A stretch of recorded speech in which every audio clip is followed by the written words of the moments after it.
professores que, caso atuem junto à EBSER, tenham interesse ainda em desenvolver suas atividades de ensino, pesquisa e extensão. Isso não é no sentido de obrigar o professor a qualquer tipo de atividade nesse sentido, apenas no sentido de que ele, efetivamente, caso queira continuar dando as suas aulas, ele tem essa possibilidade. Então, na visão da Advocacia Geral da União, isso está inclusive com um ato aprovado pelo Procurador-Geral Federal, que é o representante máximo da Advocacia Geral da União em relação às autarquias e fundações. Ela resguarda, sim, todos os direitos dos servidores da Universidade Federal de Goiás, bem como a autonomia universitária. Lembrando que a manifestação da AGU também consta nos autos da ação declaratória de inconstitucionalidade e procura deixar isso de maneira bem evidenciada, ou seja, refutando todos os argumentos apresentados pelo Ministério Público Federal. Eu não poderia deixar de externar aqui essa visão institucional da Advocacia Geral da União. Obrigado, professor. Gente, tem pessoas inscritas agora. Você fez uma fala, Mas, a gente tem que questionar o procurador, não tem dúvida nenhuma. Fatinha, mas você tem inscritos. Fatinha. Por favor, podia seguir as inscrições. Pois é, agora tem inscrições. Se cada um rebater na fala do outro, ele não se revira a você. Ele esclareceu uma questão. Gênio, você está inscrita, por favor? Gênio, por favor.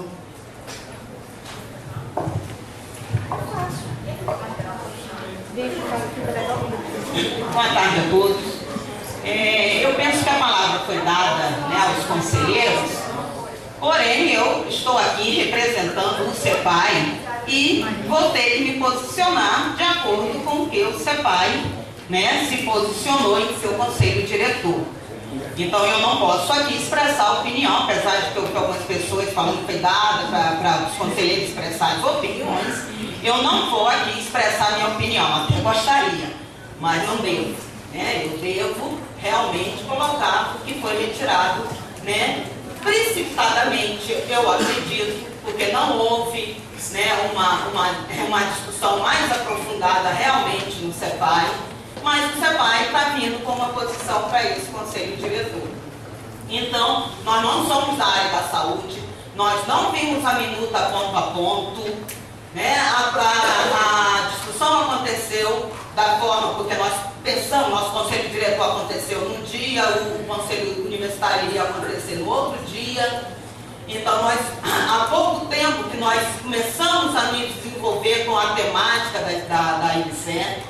Então, eu penso que eu gostaria muito de voltar hoje para a minha unidade e dizer para ela que nós teríamos mais algum tempo para pensar, para refletir melhor sobre essa posição. Obrigado. Jaqueline, por favor.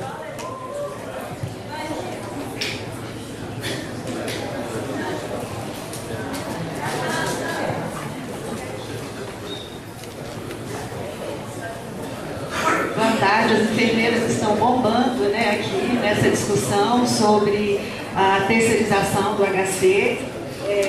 Então, eu tenho que inverter um pouco minha fala, porque tem tantas questões, né? E eu vou começar, então, acho que por conta das falas colhidas, sobre a questão da AGU, que não foi, né, infelizmente perdeu a audiência pública semana passada. Então, nós tivemos, né, um procurador, né, do Ministério Público Federal, Peterson de Paula, e ele nos disse que representava, inclusive, o Procurador-Geral da República, o doutor Janot, e ele nos explicou por que a AGU defende o governo, diz que é constitucional, e o Ministério Público Federal diz que não é, né? Porque ele diz o seguinte: a AGU são os advogados do governo federal, e o que o governo federal diz é que tem que defender, os advogados defendem, né? E o Ministério Público Federal defende o interesse da população. Então, isso, né, logicamente, não é a minha área, mas foi a explicação que nós tivemos e eu achei lógica, né? E eu gostaria, né, a minha colega Lucilene, lá da FANUT, ela fez um comentário, e eu acho que é um grande exemplo do processo de terceirização, quando ela falou do problema da alimentação no HC. A alimentação no HC já há um tempo é terceirizada. E a empresa não está cumprindo, né, o contrato.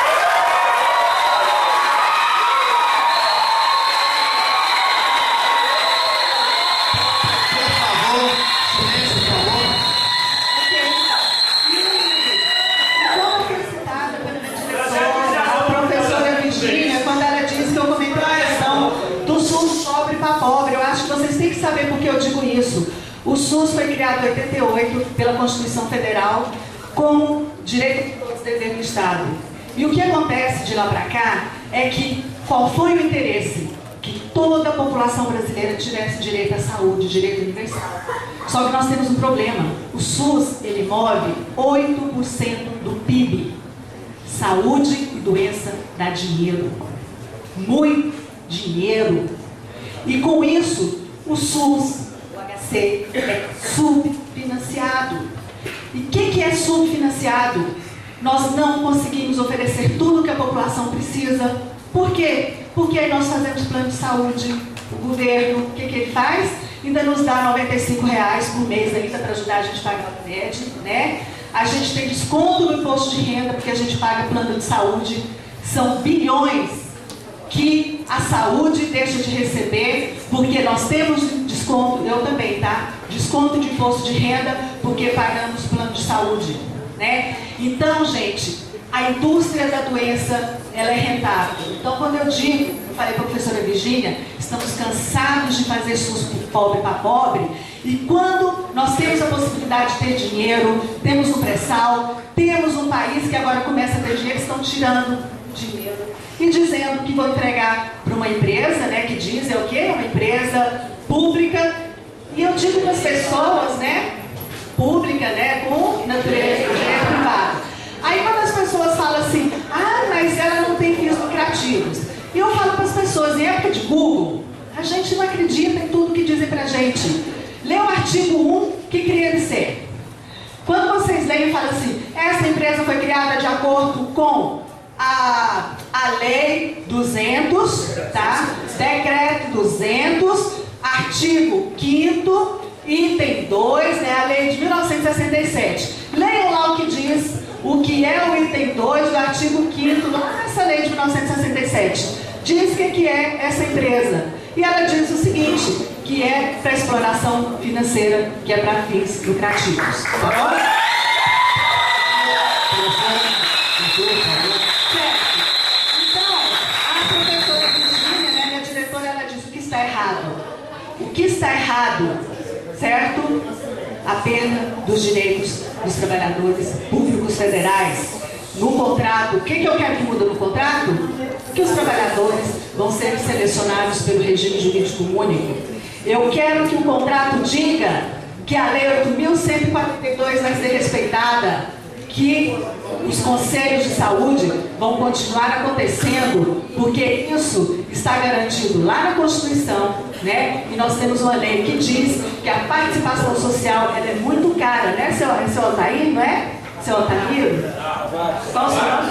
Seu Tavares, desculpa, né? Que acho que foi a pessoa, uma das falas mais sábias que nós tivemos aqui, né? Que falou aqui. E aí eu digo, né? A gente lembra Paulo Freire, que diz a gente não precisa ter doutorado para a gente fazer a leitura do mundo e da vida, né?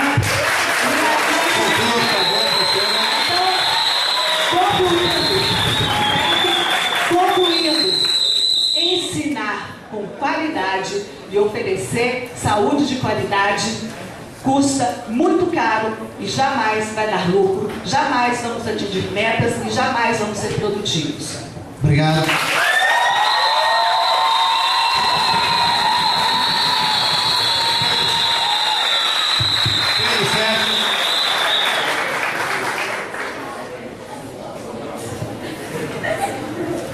Senhores, eu fico com uma preocupação, que é a seguinte: o governo coloca para as universidades aceitar a empresa ou não ter recursos.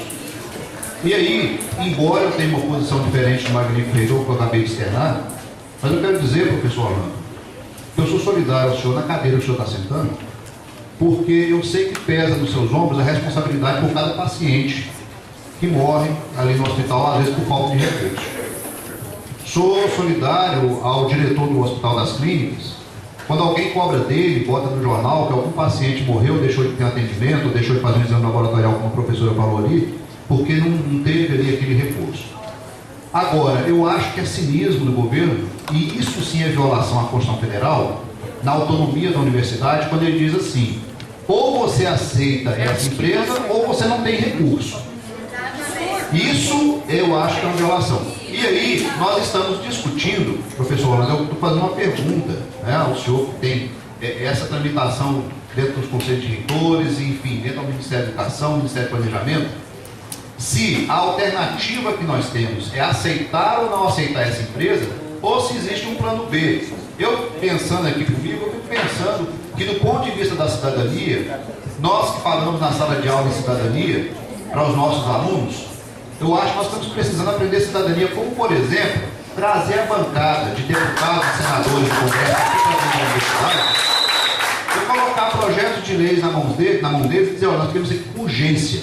Porque se o paciente morrer, a culpa não vai ser do reitor, vai ser do senhor, senador. A culpa vai ser do senhor. E a universidade não pode ficar refém de um único projeto.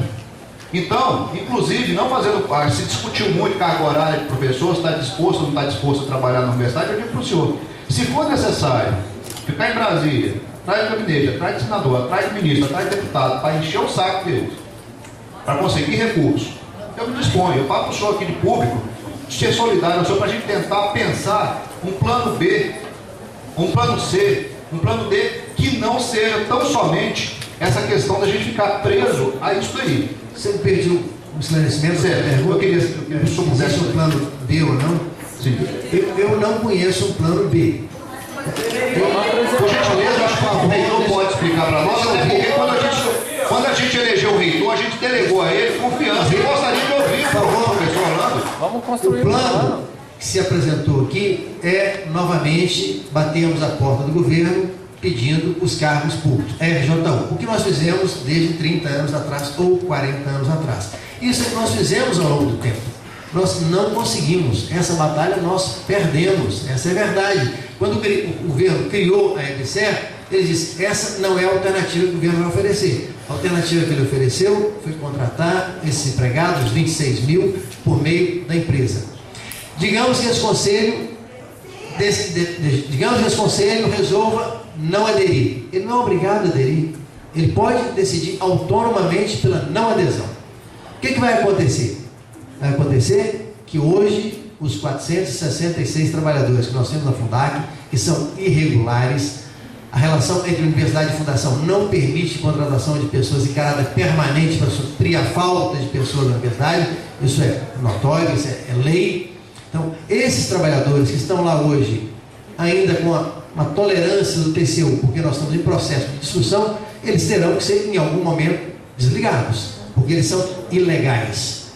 Isso significa que, não conseguindo os RJU, nós seremos, possivelmente, pressionados a demitir essas pessoas, e nós teremos não apenas 50 leitos desativados, como temos hoje, teremos talvez 100 ou 200 leitos desativados. Então, essa é a situação. Eu acho que... Eduardo, por favor, você se manifestou várias vezes no meio das falas, nós não fizemos isso nas falas dos outros, por favor, respeite as falas. Ele solicitou uma explicação do plano B, eu dei uma explicação ao Pedro Sérgio. Então, Magnífico, o que eu quero dizer é o seguinte, que se hoje este conselho entender por dilatar ainda o debate e não votar hoje, eu gostaria que fosse feito por parte desse conselho um convite a toda a bancada federal e mostrar para a bancada federal esse problema e trazer esse senador e deputado para o próximo reunião do conselho.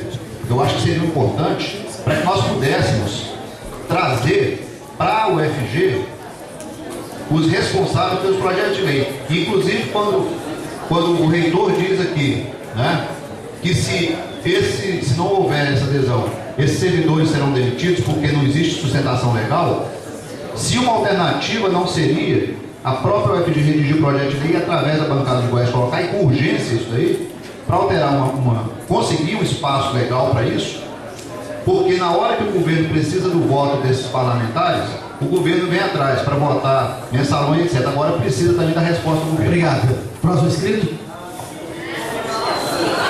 Augusto. Como? Qual o problema? Não entendi. Alô? Boa tarde à mesa, boa tarde, senhores conselheiros, boa tarde à plenária. Sou Augusto, sou professor, membro do Consul e representante dos professores assistentes. Sou professor do curso de Serviço Social da Regional Goiás. Bem, eu tive o cuidado de examinar todos os documentos que foram enviados para a gente quando da convocação da reunião do Consul. Infelizmente não pude estar na reunião passada, mas o suplente, o professor Marcelo, esteve.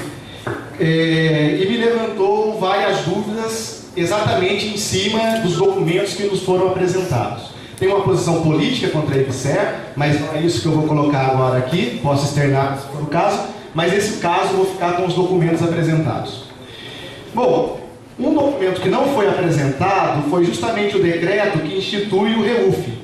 Eu vi que na legislação sobre a EBSER citava esse decreto, eu fui atrás para saber do que se tratava.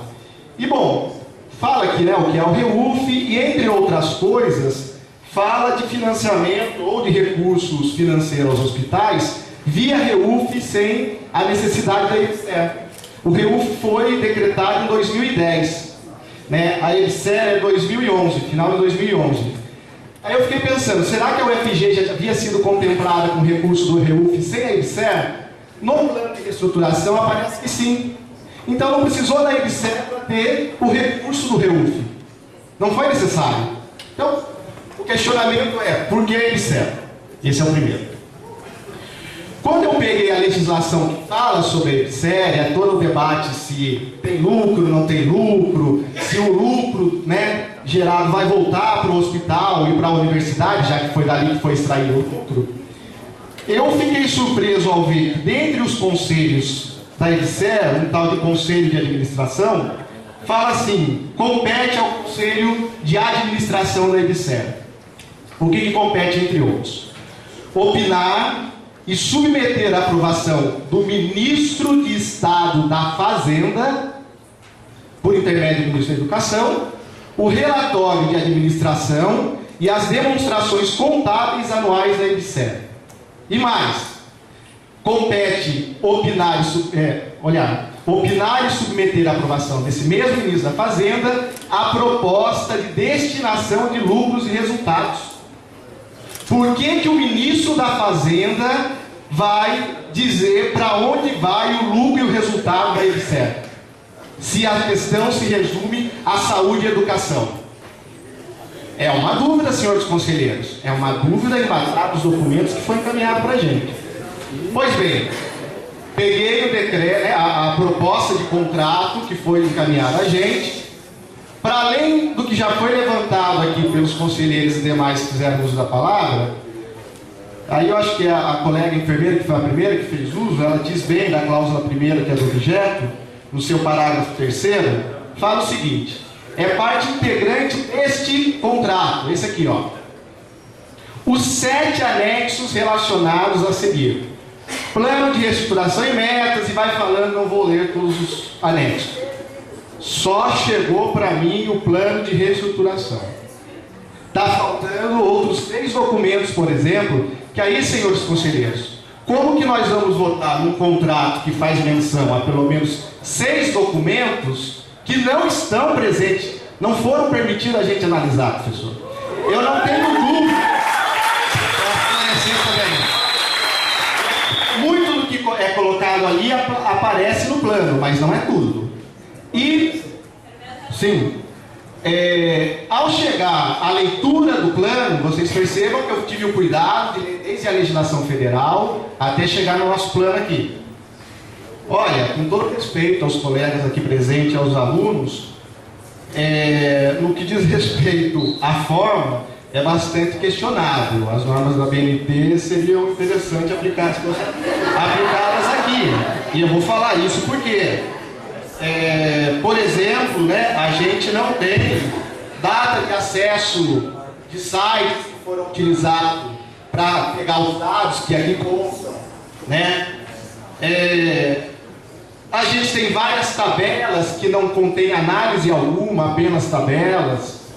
A gente não tem... Encerrando o tempo. A gente não tem considerações finais a respeito desse plano. E a pérola do bolo, aliás, a cereja do bolo, é que na página 8, quando fala da estrutura de leitos do HC, a tabela 2 está escrito o seguinte, se o senhor tiver, pode olhar. Tabela 2. Estrutura de leitos do HC da UFPR. É aqui, tá aqui. Desculpa, senhores conselheiros, mas não dá para a gente sair com uma votação hoje daqui com falta de documentos, porque não constam os documentos que falam do contrato, e com um único documento anexo que deixa muito a desejar na sua forma, conteúdo, e no conteúdo que apresenta, ainda assim, não cita o conteúdo nem a fonte correta. Eu preciso explicar.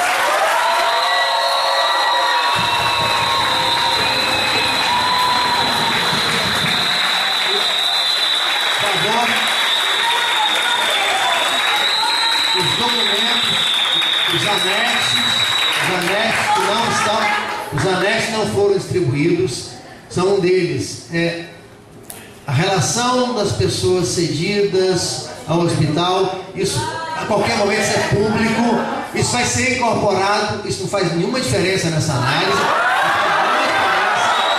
Outro, os contratos são assinados são questões operacionais administrativas que não interferem no teor do contrato que está sendo assinado. Não tem absolutamente nada que vai faltar na hora que nós assinarmos o contrato. E são documentos apêndices, anexos a esse contrato, que não merecem uma discussão, não precisa discutir. É relação de pessoas. A relação de pessoas estão lotadas no hospital. A qualquer momento nós podemos colocar essa relação, não tem problema nenhum. São 906 pessoas que são vinculadas ao hospital, são regime jurídico único, e 466 são vinculadas à fundação. Não tem problema nenhum. Ok? Elas vão ser obrigadas a ficar lá? Elas serão cedidas ao hospital. Se não quiserem ser cedidas? Elas serão cedidas. O hospital, elas vão trabalhar no hospital. O hospital vai ser lá. Se quiserem ser transferidas? Não sei o que vai acontecer. Elas serão no hospital. Os funcionários do hospital serão no hospital. E o hospital será esse hospital. Próximo inscrito. Professor Fernando, Faculdade de Medicina.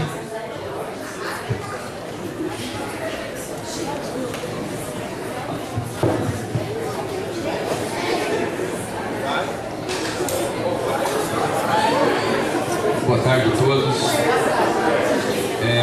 Estou aqui representando a nossa diretora, a professora Fátima, como vice-presidente, vice-diretor da faculdade.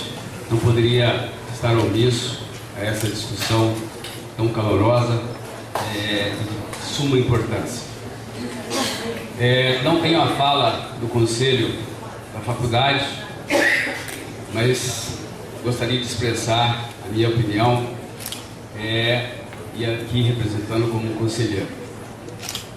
Talvez, dentro dos meus 15, 20 anos, dentro dessa universidade, na qual não sou formado aqui, mas tenho uma honra muito grande de estar aqui, de poder estar hoje nessa vice-direção, é que a minha visão, ela é uma visão ética, ela é uma visão de socorro, é uma visão que nós temos que fazer uma reflexão profunda para quem está à frente desse tipo de problema.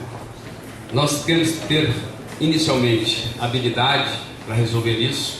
Eu já ouvi todas essas opiniões e é por isso que eu gosto sempre de falar por último, que eu aprendi em clínica, e ao fazer uma reflexão e um resumo de tudo isso, nós temos que estar diante de situações principalmente voltadas para a nossa comunidade e para o nosso paciente. Escutei opiniões diversas, que o hospital não pode dar lucro, que o hospital não sei isso, mas hoje talvez a instituição mais problemática de administrar se chama hospital. Não tem outra. É fácil de comparar. Quando nós temos uma General Motors em que o carro sai com uma peça estragada, você troca a peça.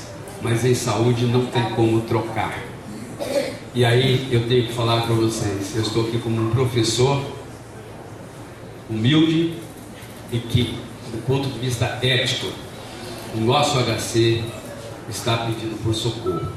Não sei como resolver a curto prazo, mas o nosso professor o nosso diretor, o nosso reitor, quando nós temos lá, a semana passada, criança que não tem como ser atendida, e que nós estamos buscando campos de atuações dos residentes, os alunos, chegando à porta lá da nossa universidade, aonde nós vamos atender esse profissional. Então a minha reflexão é uma reflexão ética, é uma reflexão que eu sofro com isso, sou professor, adoro ser professor, mas essa é a reflexão que eu gostaria. Eu tenho que ser honesto com os meus pacientes naquela instituição. E, para concluir, espero que se tome uma decisão coerente, uma decisão do ponto de vista que seja melhor para essa instituição e que seja melhor. Hoje o mundo se discute, chama-se atendimento ao paciente. Nós não podemos errar, nós não podemos ter eventos adversos. Eu não posso tratar um paciente do HC diferente do Einstein, eu não posso tratar nada, o paciente ele é um só. Então as minhas considerações finais, senhor reitor, é uma consideração simples. Eu tenho que ser ético dentro de onde eu estou. E eu acho que eu não sei quanto tempo o nosso HC ainda tem oxigênio para suprir essas necessidades. Não sei se deixa eu só concluir, não sei se aquilo que foi colocado pela doutora Virgínia, acho que tem que ser discutido se é essa a solução a melhor para essa instituição. Mas eu não poderia deixar aqui a minha reflexão sobre isso. Muito obrigado. Obrigado, Fernando. Pedro Cruz.